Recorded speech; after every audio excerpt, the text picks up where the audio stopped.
সপ্তম বাংলাদেশি হিসেবে এভারেস্ট জয় করলেন ইকরামুল হাসান শাকিল, গড়লেন বিশ্ব রেকর্ডও। ইকরামুল হাসান শাকিল সপ্তম বাংলাদেশি হিসেবে পর্বত আরোহী সর্বোচ্চ গন্তব্য মাউন্ট এভারেস্ট জয় করেছেন। তবে শুধুমাত্র শৃঙ্গ জয় নয়, এই অভিযানের মধ্যে তিনি গড়েছেন এক অনন্য বিশ্ব রেকর্ড। শাকিলের এভারেস্ট অভিযান ছিল ব্যতিক্রমধর্মী ও নজিরবিহীন। সিটি সামিট নামে পরিচিত এই অভিযানের নামে তিনি বাংলাদেশের কক্সবাজার ইনানী সমুদ্র সৈকত থেকে যাত্রা শুরু করে পায়ে হেঁটে পৌঁছান এভারেস্টের শৃঙ্গে।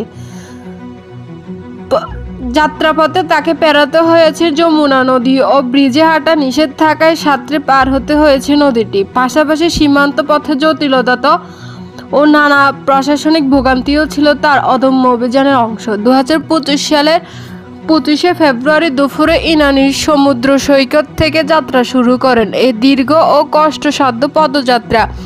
অবশেষে সমস্ত প্রতিকূলতা অতিক্রম করে শাকিল ছুঁয়ে ফেলেন বিশ্ব রেকর্ড বিন্দু, একটি ইতিহাস রচনা করে ফেলেন। সেটি কেবল বাংলাদেশের নয়, গোটা বিশ্বের কাছে অনন্য এক প্রেরণা হয়ে থাকবে।